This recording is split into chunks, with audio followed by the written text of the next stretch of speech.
We would like to deliver now the understanding of what our next transmission is all about for your December month. The title of this will be The Silent Season. You have the idea of a silent night in your December month, but the idea is that as you transition from your year of 2025 into your year of 2026, through your December and January months, as you cross that threshold, this is what we will term the silent season.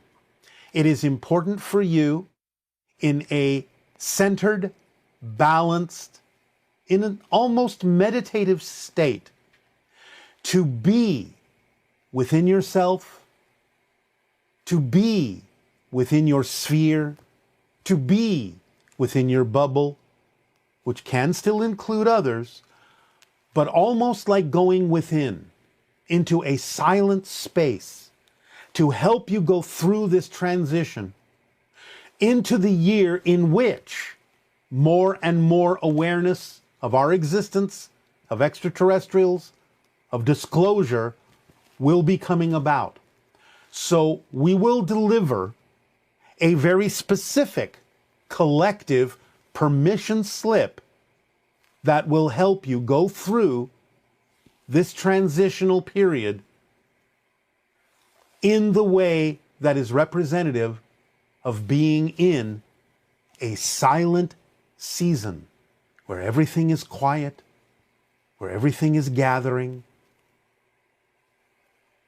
so that you may slide very easily into a new era, into a new reality, into a new year that will bring forth much acceleration and much change. So join us for the archetypal permission slip exercise meditation that we will deliver in the silent season. They're sincerely asking for help, but it doesn't seem to be answered. Their mind goes through thoughts like, if help were truly given, so many people wouldn't be suffering. If God doesn't help them, why would God help me? Can you help me understand this, is they're saying. Well, first of all, this is an outdated and old-fashioned way of thinking about exactly what is supposed to be coming to you from the spirit realm or from source. Again, you have to understand that it's important for you to take responsibility and open up your senses to receive the help you are getting, but no one is going to erase the experiences and challenges that you set up for yourself as a soul. So no one's going to contradict what you laid out on your life path as a challenge that you need to face for your soul's growth. You will always get help in facing the challenge, but no one is going to remove the challenge that you've set up on your life path. What you call God doesn't work that way. That's an outdated, old-fashioned idea that God allows suffering and why doesn't God intervene? God is all that is, no matter what it is, positive, negative, and neutral. It is experiencing itself in all the ways that it possibly can. It doesn't intervene or intercede in changing what you as a autonomous soul, as a free will being, have laid out on your life path. So you have to start taking some responsibility for what you're experiencing, and you have to learn to transform it based on what you are learning in terms of expressing more of your soul through your physical form. This is why you set up challenges in your life in the Earth School, to grow, to stretch. So allow yourself to help yourself and know that you are getting help in the way that you face the challenges, but no one is going to intervene and erase the challenge for you, because that would be beside the point and contradicting what you laid out on your life path for your own purposes and your own soul's growth. So, and this person was asking about if it's possible to change their birth parents, that they would like to shift to a parallel reality where their current parents are not the ones that they are related to by. No. Again, The idea is to learn from the experience and choose where you want to go from that lesson, from that experience. You cannot erase what has been already decided by you. You can learn from it and you can create a new experience, either in this life or in a different incarnation, but there is no eraser. And if someone says, well, can I go and redo it and have different birth parents? Then you wouldn't be you.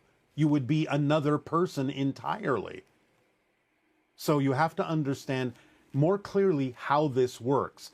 It's not about erasing what you've already done.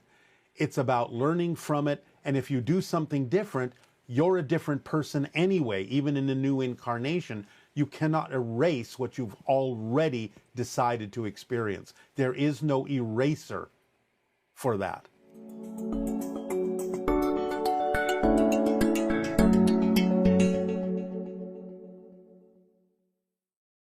Due to indecision, I turned down a dream job and have so much regret.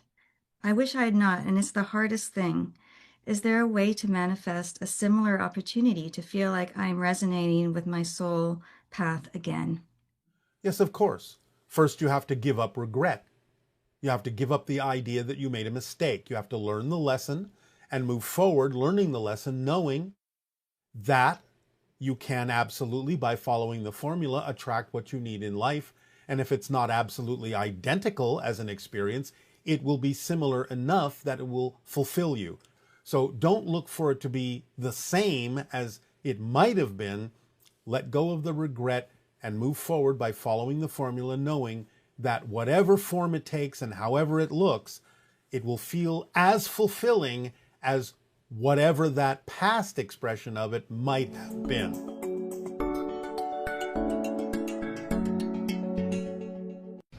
I'm not sure what I want to talk about, so I'm just gonna all right. see what comes up. Actually, yeah, I kind of do have one thing I want to talk about. Oh, all right. Can you tell us a little bit more about the how many members are in the Galactic Alliance? Ours? Yeah. How many members as in how many civilizations? Yes. 452 at present. 452. And we're going to be the next No. inclusion into that? No. One of the next ones coming up? One of the next ones, yes. Okay. There will be many more between now and the time you become an actual member. Ah, I see.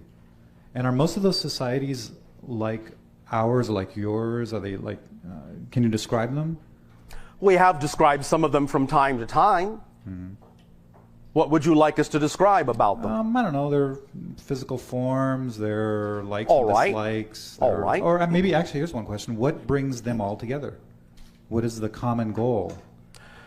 A perspective that all things are one, and a valuation of the differences that reflect to them all the ways that all that is can be. And an understanding of the synchronicity that results from that, and the expansion of awareness that results from interacting with all those other aspects. I like that. So do we. Good. Okay. Now, we are not saying that there are not different levels of understanding and different levels of expression even within the alliance. There are members that, because they themselves have a relatively unified society, are simply curious to join the alliance to see what effect it may have on them to do so. And they may have no other motivation than that. But at least in their own context, they are among themselves unified. So it's really a group of people that have self-respect, self-love, and self-understanding that they are the one and the one is them. Yes, and the appreciation of the difference that they are from all the other differences.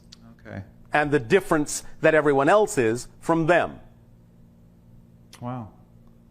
Now, there are beings, of course, that are somewhat similar to humans, but that's only about 15% of all the beings we have ever encountered. Wow. Most of the ones that are similar to humans in the sense that they have the two arms, the two legs, the head with the two eyes, are actually, for the most part, actually genetically related to you. Or, I'll be more precise, you are genetically related to them. Ah. Thereafter that 15%, most of the ones are not in any way, shape, or form what you would recognize as human. Are they still corporeal? Most of them. There are a few in the Alliance who have the ability not to be. As your society is getting into, right? Yes. I see. But most of them have at least what you would recognize as the ability to project a corporeal aspect of some sort that most members can relate to. But for some, that's just a projection of convenience. Wow, I just find that whole thing very fascinating. Yes. Very fascinating. Now, one moment. One moment. One moment. One moment. We are filtering requests. One moment.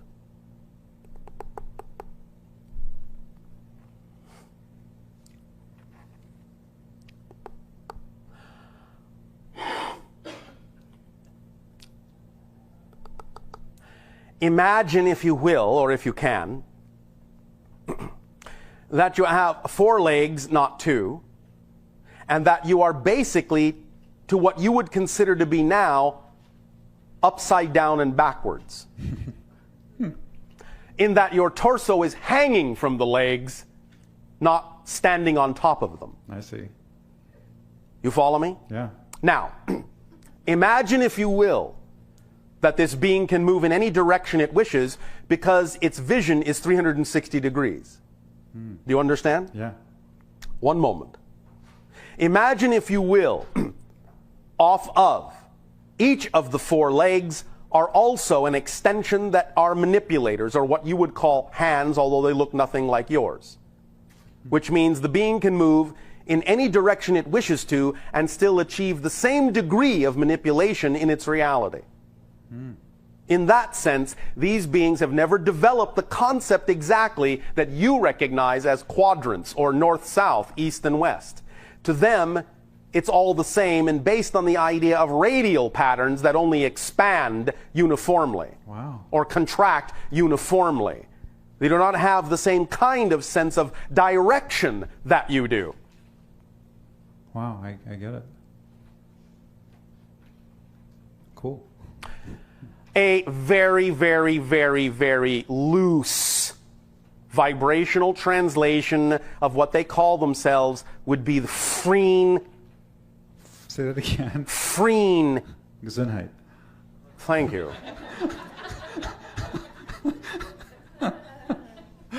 One moment. We have to explain your joke to them.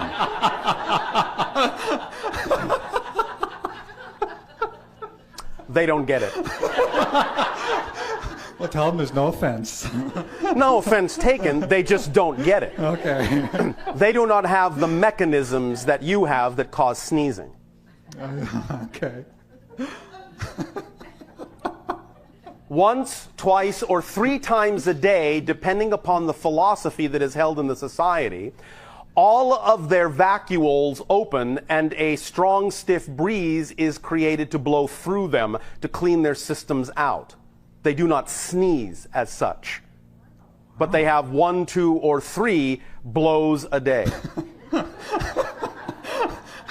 They understand it to that degree, but not the explosive nature, since they completely control the passage of the air through those vacuoles through a system of muscular diaphragms. See, I've been trying to do that myself, and I can't get any control of passing my air. So. It's a challenge. All right. One moment. You got to try to explain that one to them. I'm not even going to attempt it.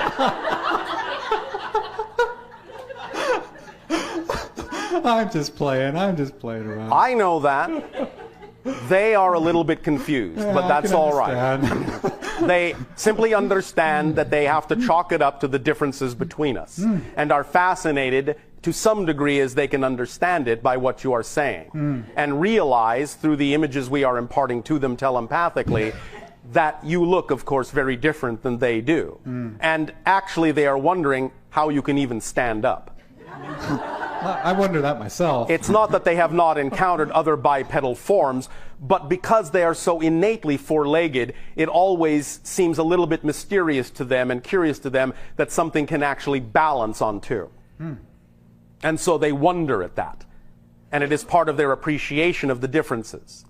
Now tell me this, for that creature to be that type of creature, Yes. it had to start from some level of consciousness first, right?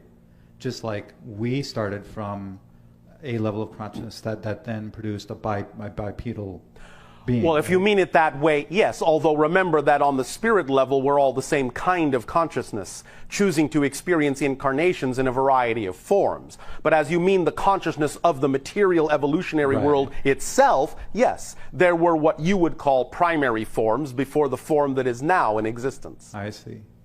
Okay, and that primary form is the same for all species throughout the entire universe? No, no, no, no, no.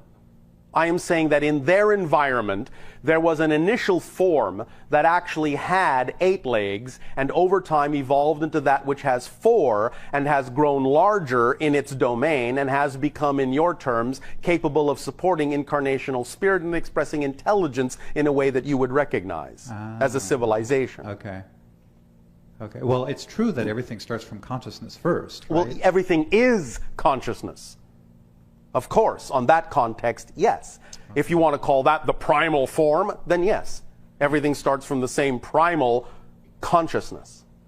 But it doesn't really express itself as one form, per se. It's formless. Right. Okay. Does that make sense? Yeah, and then it can choose the form that it wants to manifest. Yes, and it chooses all forms. The primal consciousness chooses all forms that it can choose. There's no limitation to it. It's correct. Infinite. You know, that's the one thing that I was getting from your talk earlier, that we are ungodly unlimited. And it's so... Ungodly? Well, I mean, you know what I mean. And it's so interesting that we've really boxed ourselves into this quote-unquote corner of humanity. Yes. When we are so much bigger than... That's it's amazing. The mystery of it and the fascination of it and the beauty of it and the power of it is that you can do that, being such unlimited beings. That's why you are so fascinating to so many species. Wow. Because that's why we call you the masters of limitation. Yeah, I've heard you say that several times. It's like there are not many civilizations we have encountered that have imposed the same degree of limitations upon their experience of life. Wow. And this to us is a form of mastery. Because the default behavior is to not be like that. In a sense, you could call it the default behavior, yes. Interesting. The default state of being is to be unlimited, but also at the same time to experience absolute limitation as well. That's the polarity, and everything in between. But as you meant it, yes. Recognizing that puts you in a state of higher awareness, yes. Wow. Cool. Whatever temperature you want. Explain that to them. They understand temperature. Oh, okay. You mean the slang? Yeah. One moment. They actually have something similar. That's not foreign to them. They understand that a decrease in temperature usually causes things to slow down in motion. So they actually have in their language something similar to the idea of chill out. Wow, cool. All right. I didn't mean that. I meant that. Just kidding around. Okay, and I guess one other quick thing. Yes. I was talking to Jill earlier, and she and I have the same interesting experience where we're both experiencing some pretty deep lows and some pretty amazing highs as well. Yes. And I don't know where I'm going with it, but I guess just probably generally upward. I sure hope so. You can know so. You don't have to hope so. If you are implying uncertainty in that statement. I was, but especially after yesterday and today, I'm getting more of a picture of all right, defining my own certainty. All right. And building my own certainty and making my own certainty. Thank you. And I'm not there yet, but I will be. You are where you are. Right. Right. So this has been a very interesting seminar so far. So thank you. Thank you. Have a good day. I will. Oh, yeah, actually, sorry, one other thing. Thank you very much. I am very fascinated by the Institute of Applied Metaphysics and the acronym. I am. I am. There's no accident there, is there? Okay, I know you guys. Of course there's no accident. That's so cool. Any comments about that? Anything you want to add that you haven't said so far earlier? Because I'm just fascinated by us being able to do practical, everyday things to really get it in our skulls and our brains to become more who we really are. And in fact, you did that. There will earlier. be basically two mandates for the Institute of Applied Metaphysics. Number one will be to explore all of the ancient metaphysical ideas and extract from them knowledge that can actually be applied in a variety of disciplines on your planet in very practical ways to expand your level of understanding, technology, medicine, and what have you.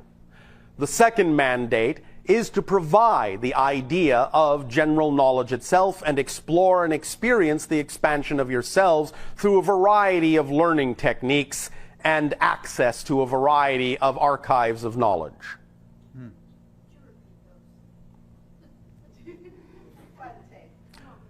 Generally and briefly, the two mandates are the idea that there is information within metaphysical knowledge, both present and ancient, that can actually be literally physically applied to technologies and various disciplines on your planets to expand their understanding and actually create products that will be representative of expansion of awareness on your planet. Number two is simply the learning aspect, where it will function like a curriculum in a school to allow individuals to improve their own understanding of metaphysical concepts at whatever rate they are comfortable doing so. You are welcome. I am so blown away by that because... Blown away where? Because I'm working on various projects and inventions now that have that exact idea in mind, to use basically to mix art and technology and spirituality to help people evolve themselves. And I suppose that's not an accident either. I'm just being blown away. It's just cool. Well, thank you. I mean, I'm hearing these reflections, and it's so amazing. Yes. Well, I wasn't being facetious. I know. I was playing with you. I know. Wow. Thank you. Well, thank you, Bashar. Thank you very much. Have a good time. We'll see you soon. I do. All right. We love you. I would love to you as well. Hi, Bashar. And to you, good day. Good. I talked with you a few months ago about my abnormal cells in my part of my body. Yes. And you said it was mostly the toxin that I had in my body. So, you told me, suggested that I do all the 3 cleanses, colon. It is one of the strongest things most of you can do with any kind of buildup in the body. Yeah, and then also you suggested the aloe. Yes. And I tried that, and I was eating organic and vegetarian and tried that, and then for a few months, and then finally last week I went back to the doctor, and I couldn't reverse it.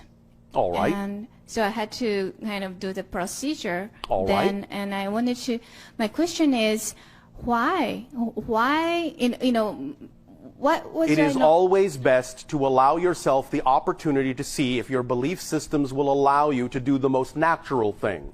If that doesn't work, then there's an indication that your belief systems are telling you that this is a process you need to go through in a different way, because it's going to put you in touch with what you need to be put in touch with by going through the process that way. Right. And you also... So the question to ask is, in then going through the procedure, what came up for you? I was actually very busy trying to get the supplements in time, and I was busy working 2 jobs, and Yes. But what we are asking is, how did you feel? I was feeling I had to take charge. I have to in control of my body. Take charge. Yeah, I had to.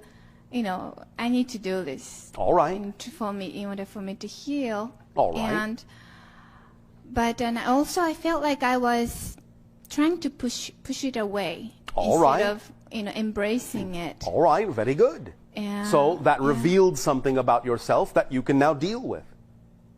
Yeah, and I tried to. Well, I actually want to know more about that because I tried to find a belief system that wasn't working for me, so so that I can let go and heal. Yes. And I couldn't really do that.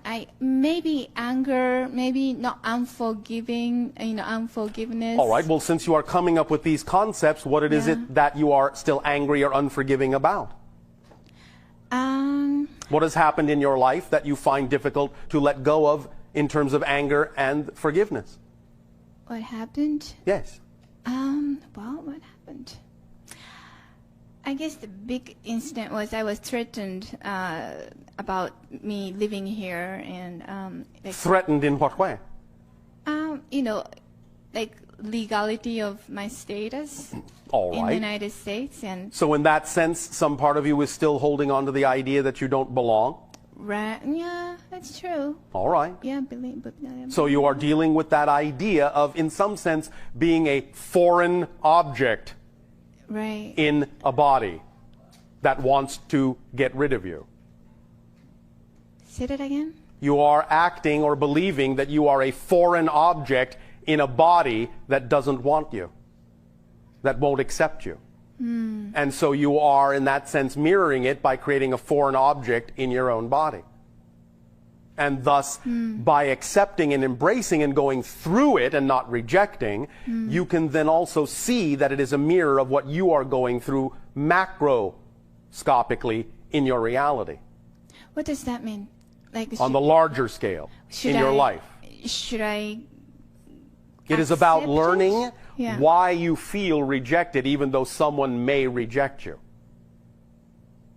Why do I feel rejected? In other words, you don't have to feel rejected just because someone may reject you. Right. And if you are going through anger at made to be feeling like you don't belong, you are accepting. You are accepting that belief of rejection upon yourself. You're accepting the judgment. And it's about learning that it doesn't have anything to do with you. It has to do with their issues, not yours. And not taking it upon yourself and letting it insist itself within you. Let it insist. It's concentrating within you and materializing within you. You understand?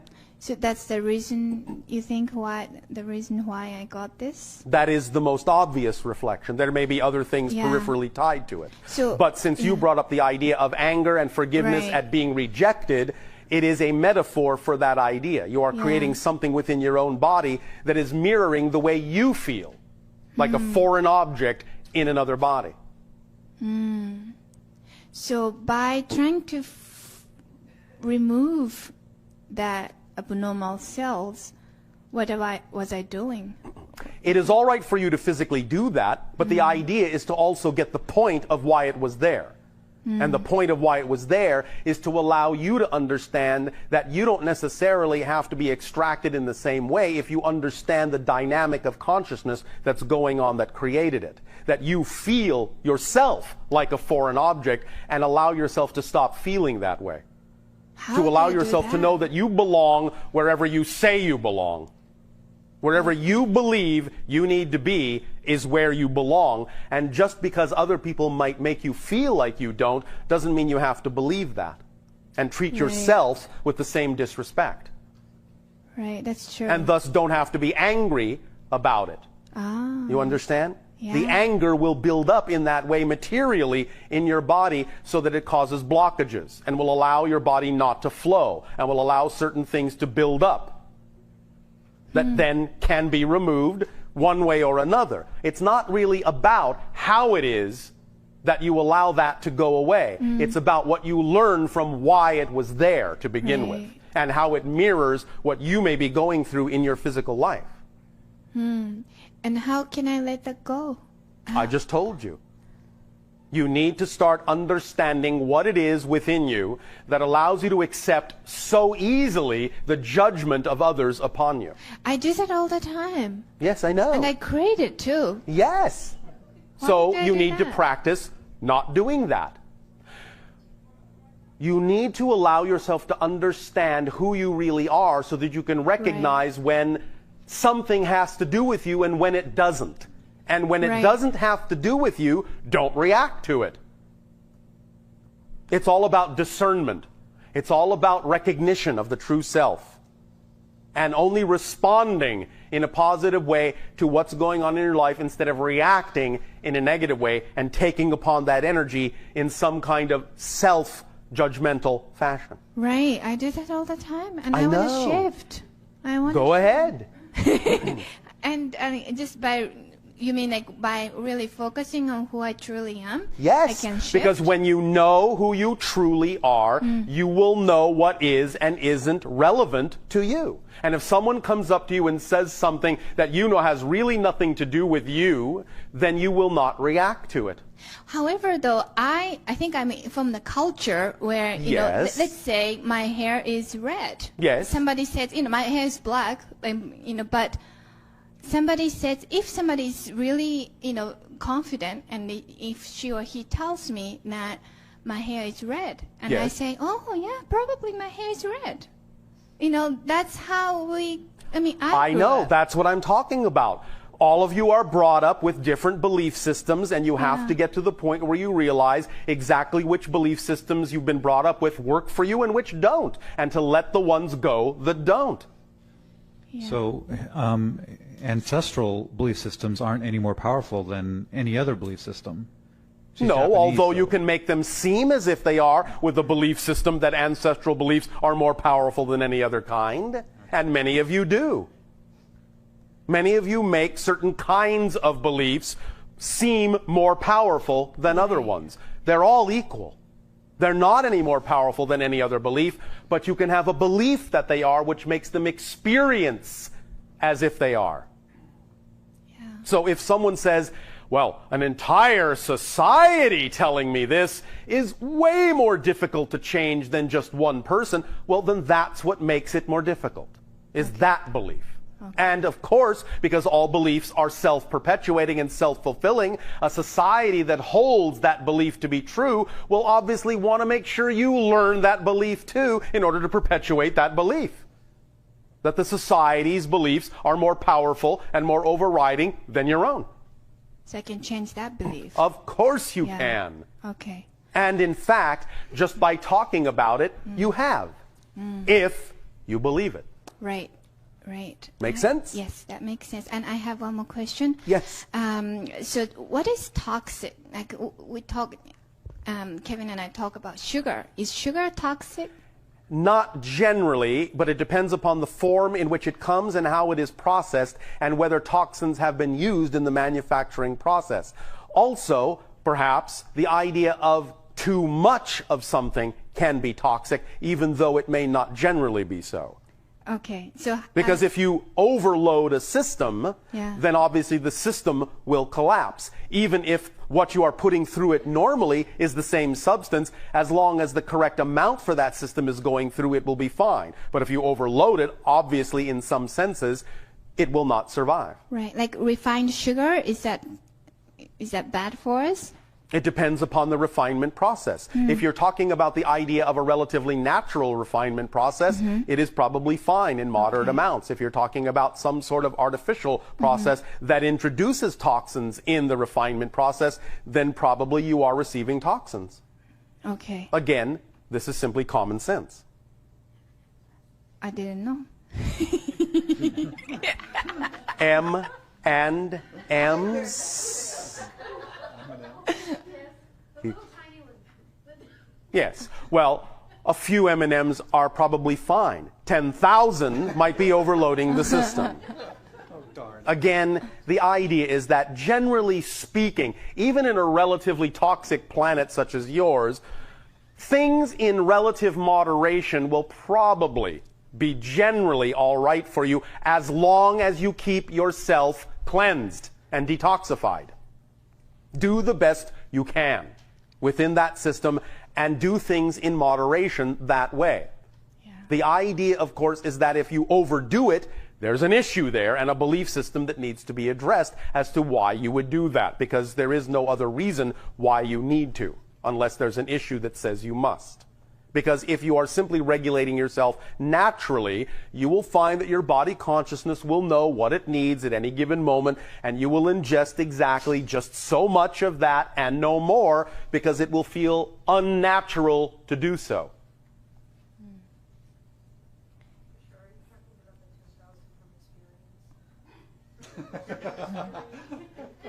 To some degree.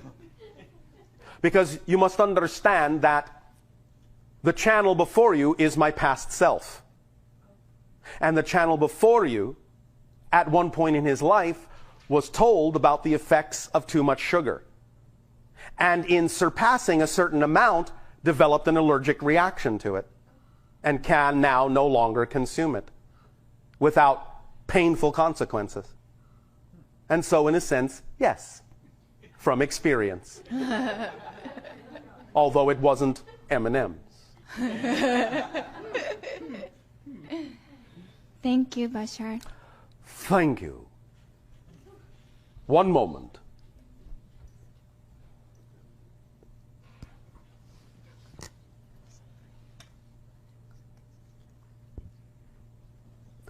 What is your time frame? It's 3 o'clock. It would be a good time for a 15-minute break. Then we shall take one and resume transmission in 15 of your minutes. Thank you. Thank you. Yeah. Hello, Bashar. And to you, good day. Well, my question is an ongoing question about a book I want to write. An ongoing question. And it's an ongoing history of the human race. Yeah. And we spoke about it briefly. Yeah. And it was an interesting response that all of our history is not here. Correct. And it's so, one of the gifts you will be given when open contact occurs. You will be reminded of what the real history of your world actually is, and all the missing gaps, or at least most of them, will be filled. well, then if I'm going to write this book, I'm going to live to be 105. Maybe. Okay. That's not so far-fetched anymore on your planet, is it? It is not. All right. I like it. Oh, all right. But that doesn't mean you can't start writing now if you're excited to do so. And I am. All right. There was another thing that I hope it's not too personal, and you can say if it was. Oh, all right. Okay. We were discussing, and you stopped what we were discussing because there was a synchronicity between you and April when I brought up the DNA work that I'm doing. Yeah. And I find some interest in the DNA work that I do everywhere. Yes. And I was going to incorporate that into my book. Go ahead. I will, thank you. All right. I was wondering if you could give me any pointers on that. There are different cultures around the world that would assist me in again, a broader, the idea unified now version. Is that many of the markers that were turned off in the Anunnaki hybridization that created Homo sapien are now being turned on in your DNA. This is why you're experiencing expansions of consciousness, becoming more sensitive to formerly invisible energies, becoming more what you call telepathic and psychic. Even the desire to explore spirituality is the result of certain genetic markers being turned on that have been turned off for thousands upon thousands of years. So you are becoming more like the Anunnaki now, and therefore it is important for you to maintain the vibrational state of being that you prefer, so that you will not necessarily walk down exactly the same path, but will be your own version of that idea in a positive and constructive way. Awesome. Does that help? It does. All right. Another question. Yes. I have an estranged husband. Your husband is strange? He is strange, and so am I, and I love it. Oh, all right. He And chose to have a form of a stroke a few Yes. months ago. Yeah. And he's still alive and with us and doing wonderful, except he right. doesn't have any idea who I am or anyone else. That may be a blessing, yes? It is. He loves it. He's got peace now. Yes. Okay. Sometimes people will create peace in their lives in the most radical ways because they can't imagine or don't have a belief system that will allow them to do it any other way. That's going back to what I told you about the idea of you'll get the message somehow. I resonated to that. He did get it. Yep. Yes. All right. But it's still pleasurable for him. Okay, and Sometimes decisions are made, and when those decisions are made, the physical consequences may need to play out because, again, they don't have a belief system that says anything else can occur. and doing my little dance of the Saki and the Soma, I find myself sort of flighting through like a gypsy all around the world. Yeah. And Sounds exciting. it's really wonderfully exciting, but to some people like my little 13-year-old grandson who it sometimes would like to resonate and stay in the same school with the same students for a while. Oh, all right. Well, It that can can make- happen too. Yes. And you've just never given me even a slither of a hint on whether that might be, you know, this wonderful place. And I have houses all over the place now. I Yes. wondered if you might give me a slither of a hint. A sliver of a hint of what? What would be like in both of our highest good, a place? Where are you most attracted to?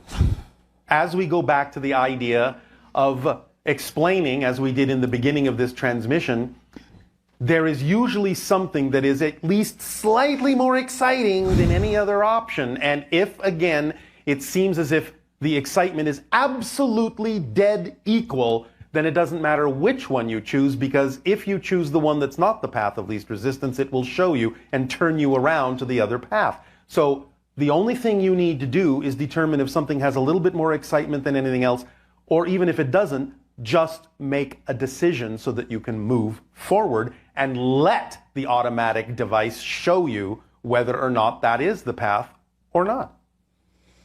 That's all you have to do. I got it. It's very simple. So, does one choice stand out even a little bit more than any other choice? Is more exciting than any other choice, even just by a margin? Not really. Oh, come on. Well, I have a house in Oregon, I have a house in Texas, you Yeah. know. I think I enjoy being in Oregon a little more than I enjoy being in Texas. Why? Because I feel left alone You feel left alone. from some aspects that I don't like being around. All right. Okay.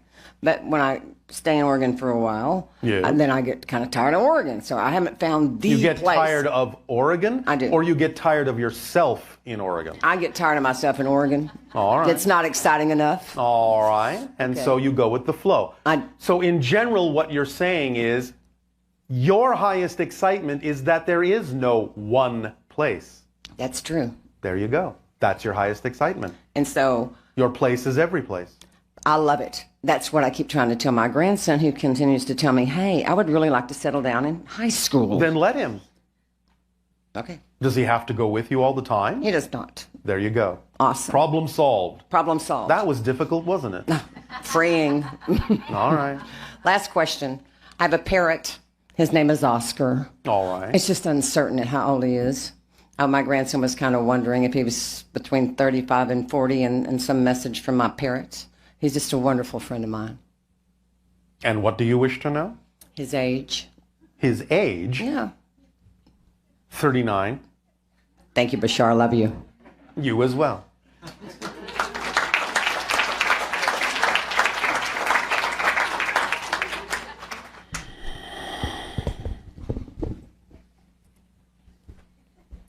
Hi, Bashar. And are you good day? All right. First question is a fun question. It's So the rest won't be. well, all of them are All right. fun questions. Yes. All right. How we as people and everything we socialize now. You as a channel on the other side of the veil, I am not the channel. or The channel is sitting in the chair in the front channels, yes, or you as Bashar, Yes. on the other side of the veil. Do you guys have met? Because I came to understand that you guys had a whole group of channelers together. Now, after that, did you guys on the other side of the veil get together? And Other meet- side of the veil? or Why are you talking about us like we're dead? no? Well, on Do the you other mean in our civilization? in your civilization, if you've met other channels in our, on our planet, but then you You guys, mean other entities that are being channeled? Is that what you mean? yes, other entities that are being channeled in Yes, a way. of course. We're aware of many other entities that are being channeled and interact with many of them quite often. Oh, okay, that's cool. Because how we do we socialize and get together. I was just wondering if you guys do the same Well, thing. not like you do, not exactly. not exactly, Not but- with the entities. Most of them are non-physical. Oh, okay. Some of them are physical, and we can sometimes as you say, get together. But again, we trust the synchronicity of when that is relevant. Oh, okay. So how it happens is unknown until it happens. It happens. We Okay. don't organize or send out invitations in a sense. Okay, cool. And then the second question I had was, maybe it's the chaos of, I tend to think of, I like to see how things work and all that. And then Yes. in our reality is that I'm experiencing this reality with everybody here, but then they're experiencing their reality at the same time. Yes. And then, But you are experiencing what you call a shared reality by agreement, by each of you creating your own version of each other that is similar enough so that you can have the experience of a so-called shared reality, yes. oh, okay. So that means that they're together with me at the same time in my reality that's my reflection? To a certain degree, not completely 100%, but to a Okay. certain degree, enough that you can experience the concept of a somewhat shared reality, yes. Oh, okay, okay. A mass consensus agreement as to what the game is that's being played and what the rules are, so that you can all experience a similar game enough so that you can interact with each other in certain ways. Oh, okay. Okay. That was about the two questions I had. And that's it. That's, Oh, all right. Well, that's thank great. you. No, thank you very much. All right. Okay.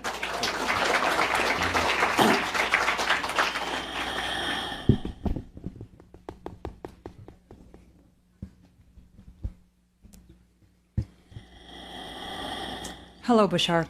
And to you, good day. I'm really happy and excited about my life, and I love to share it in relationship with other people. And my highest excitement, often I'm wanting to include others Yes? that sometimes don't cooperate with my highest excitement. Then that's not your highest excitement. But sometimes I feel that is my highest excitement. It can be your highest excitement to include others, but your highest excitement has to include their ability to say no. Or it's not really representative of excitement. Because if you need them to say yes and agree with you, that's not a definition of excitement.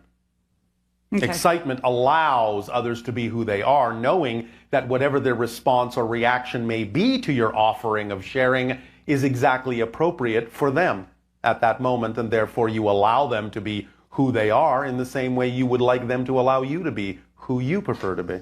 Perfect. And one of the things that I'm hoping for in my life right now is Hoping for. All right. desiring Go ahead. is Something that you're excited about. I'm excited to find relationship in that partnership with someone who would share that time with me in my life. All right. And do you trust the timing of your life? Big hesitation. Yes, I guess I'm a bit impatient. Well, you know what we just said about that. You are not yet the person that you actually prefer to be who would attract the person you prefer to attract. Would you rather attract a person when you're not yet the person you prefer to be and get a reflection of that? No. Thank you. Then trust the timing. Okay. And I'd just like to know personally what's the highest and best inspirational message you have for me right now? I've already given it to all of you. Okay, thank you. You must understand it is this simple. If you act on your highest excitement to the best of your ability every moment that you can, with zero insistence on the outcome, that is the formula. It's the only formula. It's the thing that's going to allow you to reach the highest, experience the greatest expansion, and be most in alignment with yourself and creation, which is basically the same thing. It really is that simple. It's not mysterious. It doesn't have to be any more difficult than that. But if it seems more mysterious, if it seems more difficult, if it seems like there should be something else beyond that, examine your beliefs and find out why you think that should be so. Thank you very much. Does that help you? Perfect. Thank you. Thank you.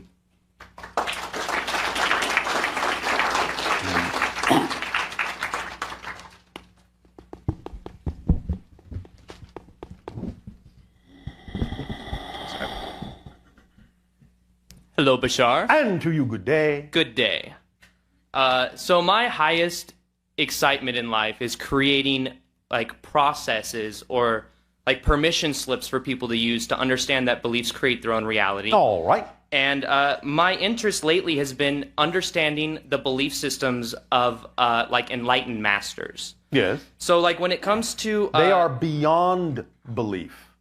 They So they've know who they are. That's why, again, I said it renders down to the two simple words, know thyself. Right. So ascended masters know who they are, and knowing is above and beyond belief. Right.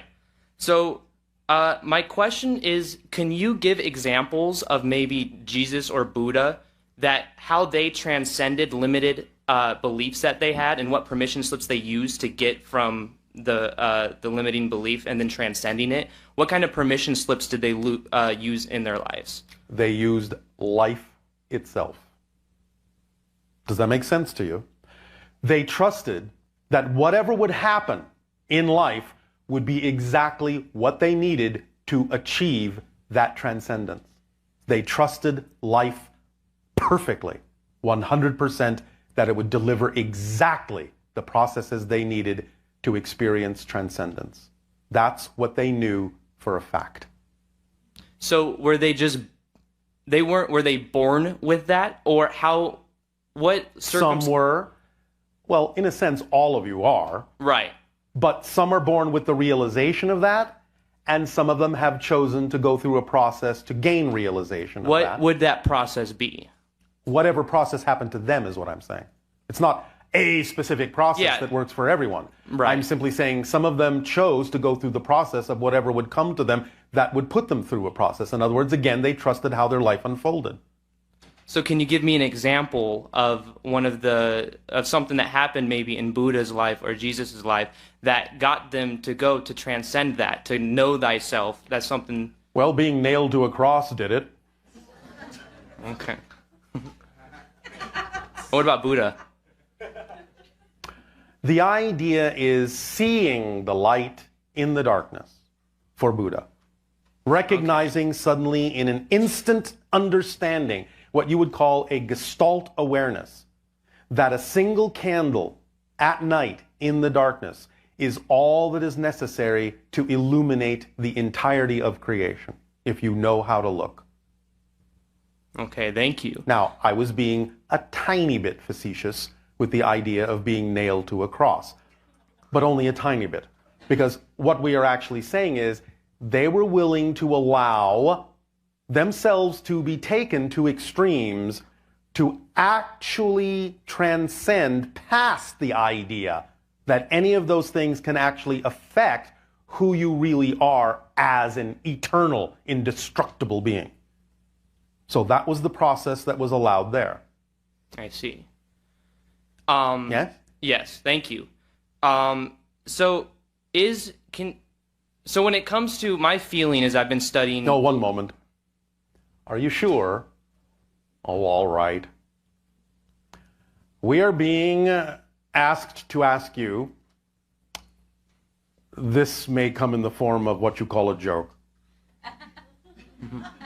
What were Jesus' last words on the cross?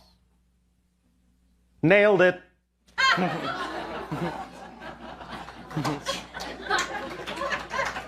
Which goes back to the idea that to be enlightened, you have to lighten up on yourselves. Yes, exactly. Don't take it so seriously. Right. And then I have a question. Yes, that went over well. Thank you.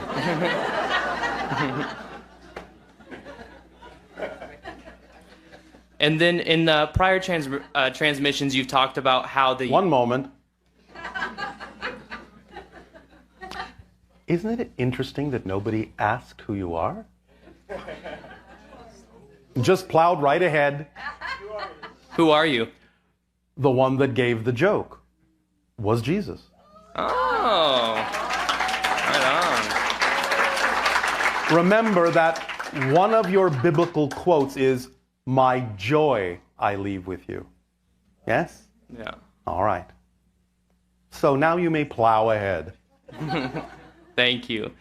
And then on a different topic, when it comes to, you were talking about how the Yael will be the first hybridized race that we come into contact with. Yes. Is there going to be any race before that that's not hybridized, or is yes. it? What? Don't ask who. I can't tell you. All right. But good question. Now. And then my final question is about the moment of now. Yes. One thing that really changed in my life was when I read the book The Power of Now by Eckhart Tolle. Yes, totally. When I read it, I had a shift where then I realized that the only moment that does exist is now. Yes. But at the same time, I thought about it later, and isn't that at some level, even though it is true, isn't it still a belief in itself? Or is it No, it's an transcended? actual description of the structure of existence and one of the 5 laws. Remember, laws are the laws. They are not beliefs. They are a description of the structure of existence itself. I see. Yes. And then Does that help? That does help. And then one last question. Oh, one last question. Is Eckhart Tolle a wanderer? A type of wanderer, yes. I thought so. Okay. Awesome. Much love to you. Thank you, Bashar. And you as well.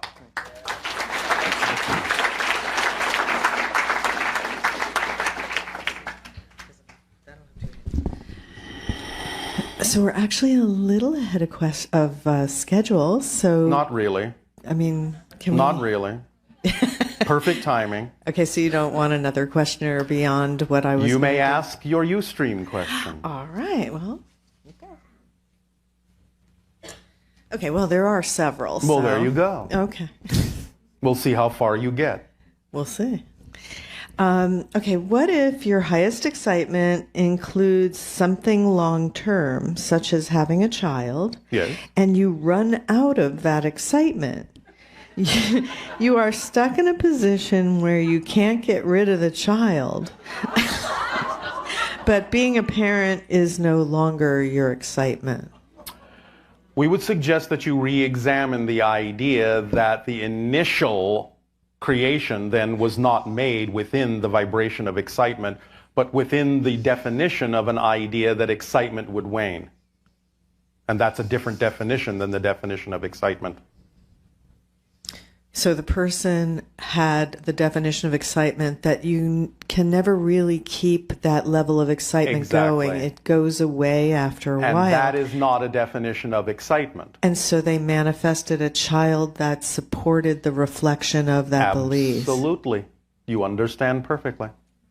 Okay, good. Okay, and why is the contact crystal a hexagon? Are you looking at me? Well, it supports the idea very specifically that what is attached to it, around it, as the central hexagonal crystal, are 6 others, which represent the 6 hybrid races and altogether the 7th that we have talked about many times. Oh, that's nice. Therefore, it's appropriately designed. Okay. And Earth being the 6th hybrid race. Because there are already 5. We are the 3rd. But altogether, the 6 and the 1 in the center will be representative of the 7th hybrid race when all 6 hybrid races exist and blend together into the 7th. That's the core of our common evolution and what we share as family and where we're going into what you call the future. Together. Okay, and then the last one is, well, there's another one after this, but... Oh, another last one. Yes. It's amazing how many last questions you people have. What is the link between reincarnation and balancing our masculine and feminine poles and sexual orientation? This question may not really translate properly in the context of the way these things actually work, because as we have said, reincarnation, in a sense, can be a real experience, but it's not an accurate description mechanically of what's actually happening since all lives exist at once. So to ask what is the length of time for reincarnation is only the idea of asking about what kind of an experience can someone have relative to these experiential concepts that is imposed upon the actual mechanical structure. And the answer would be it can be different for every person based on their belief systems and what theme they are exploring. There's no standard in that sense, since all we're dealing with is an experiential projection or an illusion. So maybe a way to approach this would be more like understanding the concept of sexual orientation and the balancing of the male and the female energy and how that's being expressed currently in our society. Yes. Well, I suppose if you want, we could collect all the different ways in which people experience that and give you a relative average, if you want. A relative average time frame for you would be about 300 years. Wait, you're saying the time frame for the length of time to balance out the idea reincarnationally of the balancing of the male and female pose is that sense about 300 years on average for your species.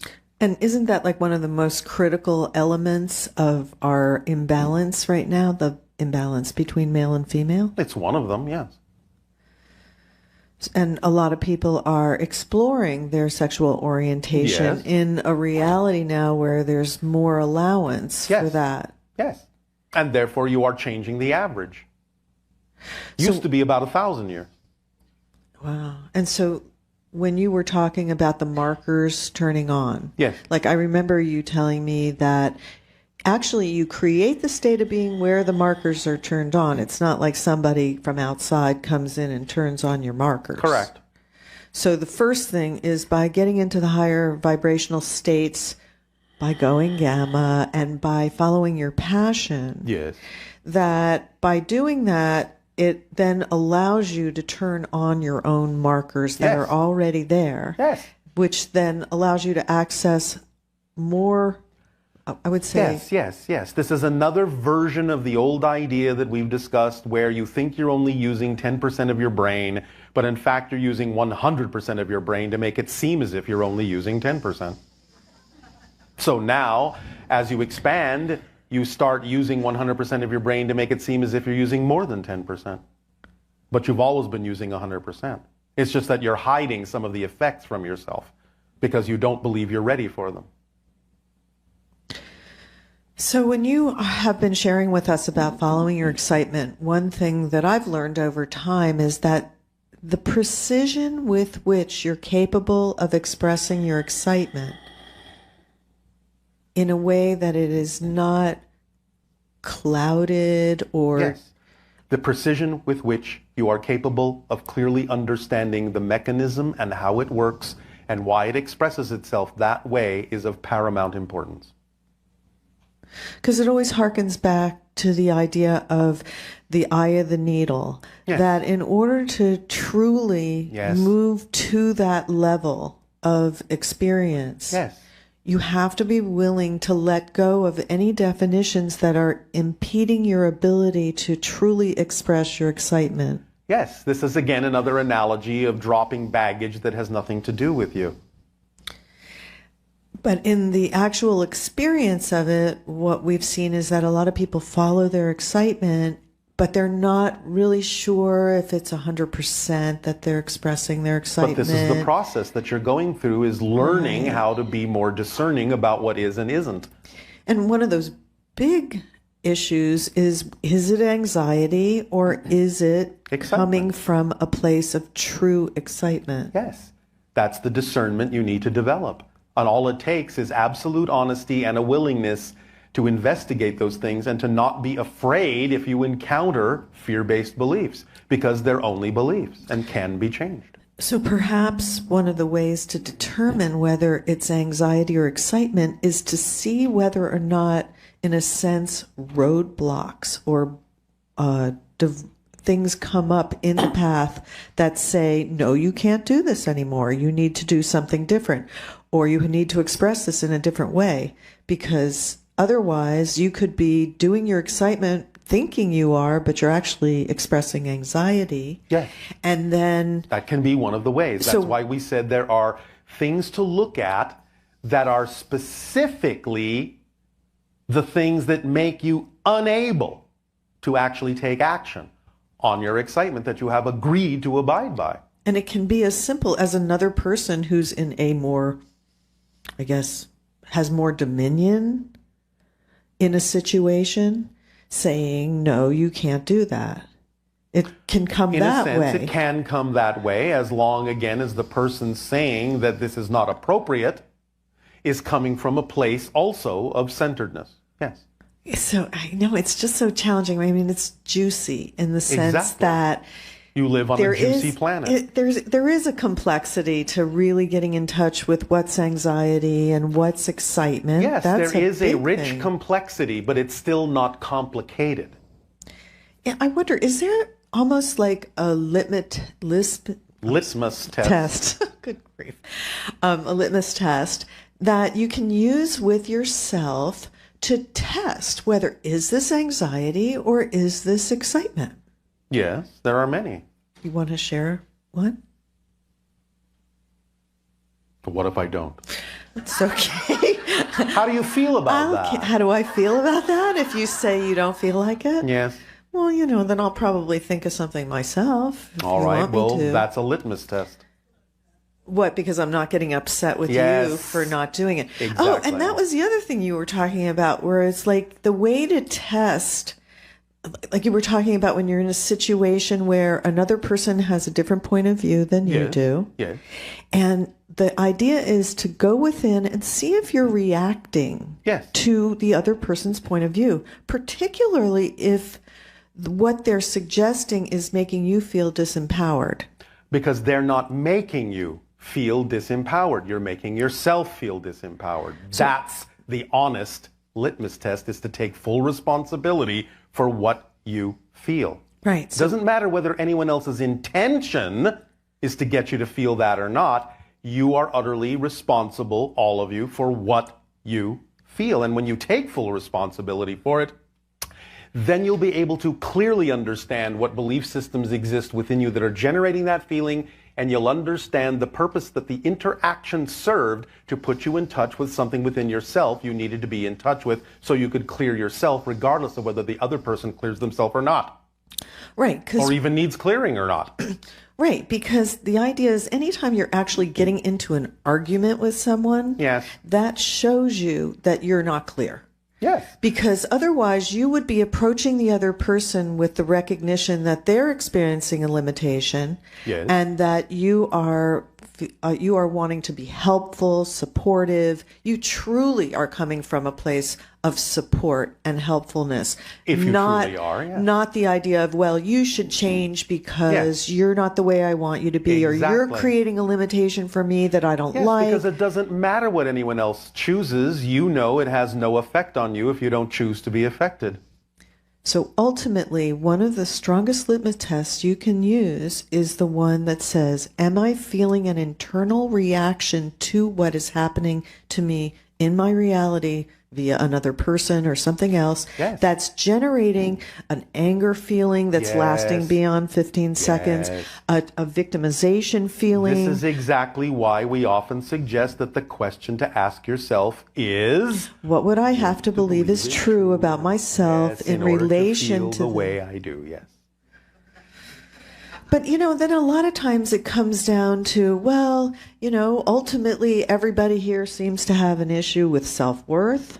A lot of them do. And empowerment. Yes. So if these are the major themes that you're all exploring. Right, but then it just kind of gets all lumped into one thing of, oh, well, I guess I'm not worthy, you know. Yes, all right. You can take it down to that if you want, if that simplifies it for you, but nevertheless, but I don't think it's as a theme useful to be explored. Of course it's useful. No, I mean, it's useful to know that you may not feel your full empowerment, or you may feel... If it's getting muddled, then that's one of the tricks of the negative belief, to muddle it so you won't have anything to focus on and let go of.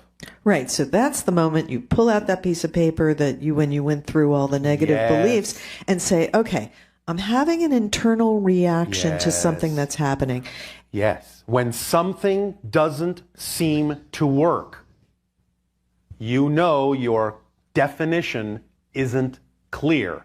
Why your definition isn't clear will always be based on a belief that's out of alignment with your true self. Yeah, it's almost like the idea of if you ever find yourself in a situation where you go, I should be able to manifest this. I should be able to attract this. Why am I not doing that? It's really so simple to do. Well, yes, if it's relevant at that moment, yes. But again, it comes down to trusting how things unfold. And if something isn't manifesting that you think ought to be, getting in touch with the ideas and the beliefs that you have, using the threshold of believability test to see if you can let go of things that might accelerate the manifestation. But when you get it down to a certain point where no other beliefs can be let go of, then whatever time it takes is the time it needs to take for you to appreciate the process you chose to experience by choosing to have a physical life. Because physical life is all about the process. That's what life is. The process is the point. And that's all there is to it. So, speaking of processes, Yes, Tadeo. now it is time for you to take a very short break, and we will resume the transmission for your holotope meditation, yes? Yes, that sounds All great. right. I just wanted to make sure that, That was not an admonition. okay. It was a compliment. Oh, thank you. So my last question was, again, I live in Kelowna, BC, on the Okanagan Lake, and here there's tales of the Ogopogo. And again, our family has felt like we've seen a few instances where we've seen it. Is the legend of the Ogopogo real? Is it harmful to us? It is not harmful to you. It is real, but again, you're dealing with interdimensional beings that can come and go, which is why it is seen so infrequently. So Similar to the idea of Sasquatch and Yeti. Okay. Have I seen it lately? Like, is that real what I'm seeing then, like in the water? Sometimes. Sometimes it is a trick of the light. Sometimes it is an alteration of perception into a different reality and not in yours. So you have to be able to discern and tell the difference, what reality you're looking at. And sometimes it's in what you consider to be your typical reality. So it just depends. That's amazing. Thank you so much. I appreciate your time, Bashar. Our unconditional appreciation to you as well. Aveo. Aveo.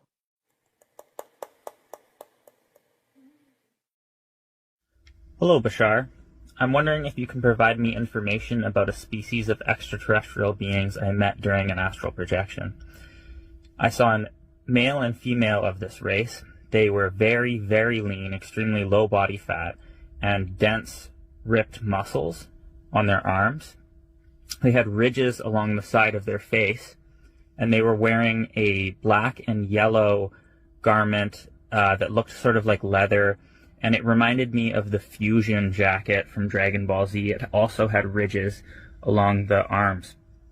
The fusion jacket is interesting because that makes me think, well, maybe these are hybrids, as they're alluding to fusion.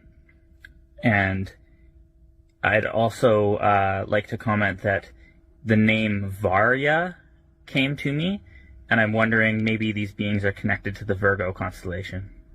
Please expand if you can. Thanks. What you were given is a projection, an interpretation. You are not seeing the beings as they actually are. This is a race of beings we are not allowed to discuss at this time, but that you are connected to. It does have to do with Virgo, but that's all we can say. But what you saw is not exactly what they are. It was made up of an interpretation of things from your mind so that you would have something to relate to. These encounters can continue, and you may gain more familiarity with them over time. But it is not our job to discuss this further. Hello? Good day, good day. Good day, Bashar. I'm so excited to see you. We thank you. It is our passion and our pleasure to interact with you as well. What would you like to discuss? So my first question is, which which extraterrestrial race do I have? Do I have any connections with any extraterrestrial race like the Sirius or Bosnia? All humans have connections to extraterrestrial races.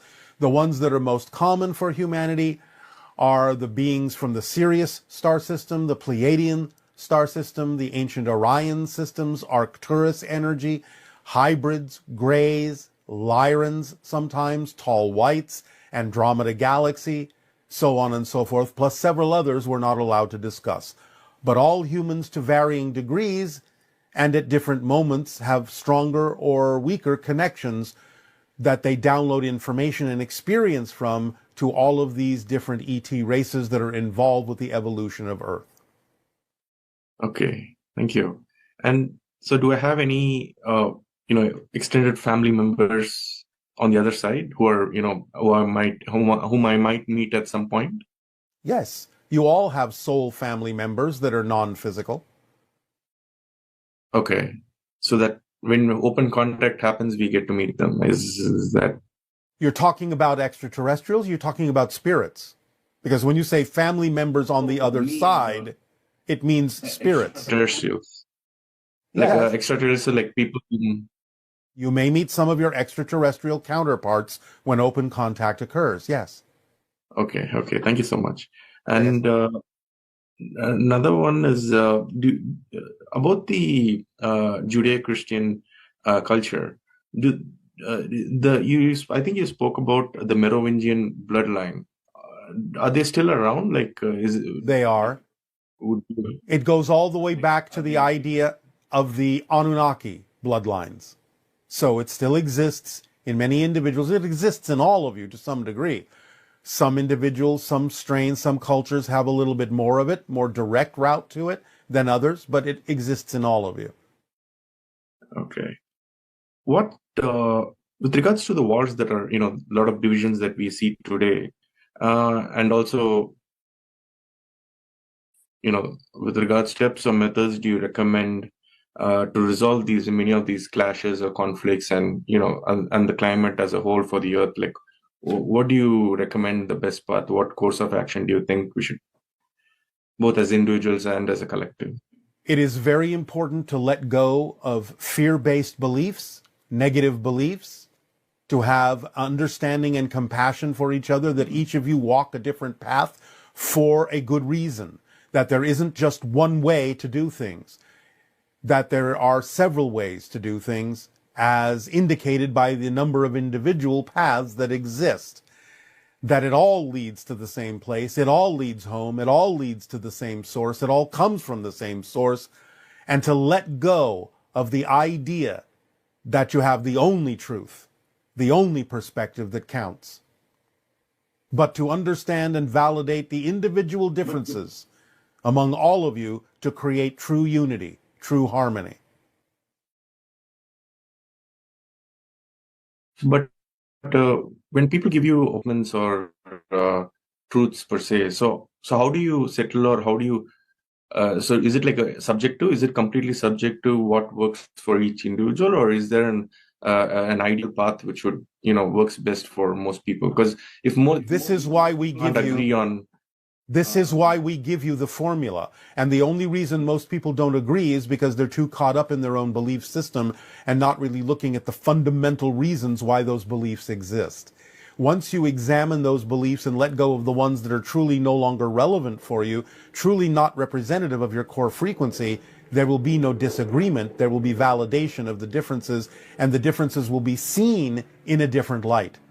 And they will be seen as different ways to reach the same source. So you have to let go of the fear-based and negative beliefs to see it that way. Okay. So that's part of how we end up activating many of our genetic markers?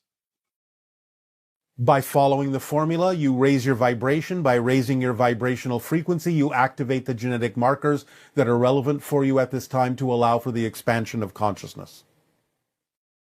Thank you. And finally, do you have any personal advice for me as an individual, like what I should do, what path I should take, or follow the formula with regards to follow the formula as precisely as possible? Thank you. Because you are unique, and therefore you have your way of expressing your passion and acting as a living example to others of how they can do so for themselves as well. So just by following the formula precisely, then you will be doing everything you can possibly do to serve humanity, which will then in turn serve you. I like when I follow the formula at many points, I encounter, divisions. I mean, not divisions, but how do I say, difference of opinion and difference of interest when it comes to language and how we communicate. Is there at some point where those get resolved? Absolutely. Because again, when you raise your frequency, you become more and more empathic and telepathic, and you know what each other are thinking without necessarily using the languages. The languages will start to fall away when you allow yourselves to identify and feel what others are feeling, to relate to it, to understand it, to have compassion for it. When you fall in love with one another, you will speak a different language. Does that help you? Okay. Okay. Thank you. All right, we thank you. Yes, Aveo. absolutely. Good day. Thank you so much. Aveo. Good day. See you, Bashar.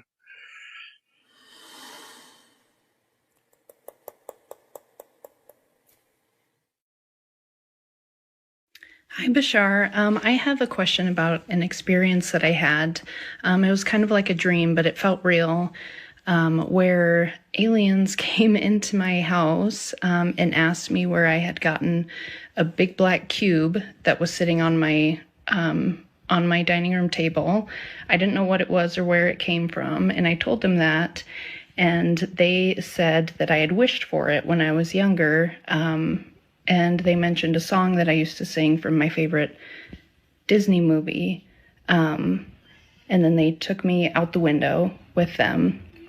And I also felt this buzzing and vibration in the back of my head.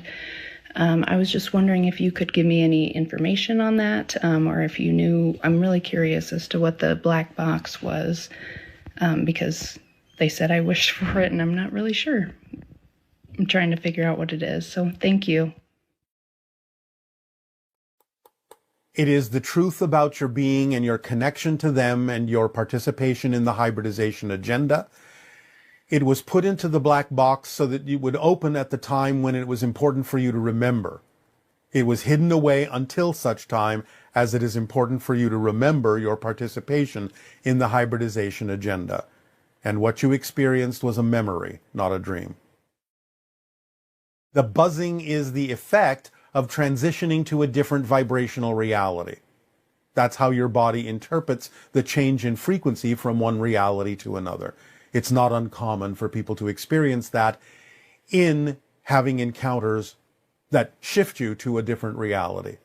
It is often accompanied by a vibrational sound. Hello, Bashar. Good day, good day.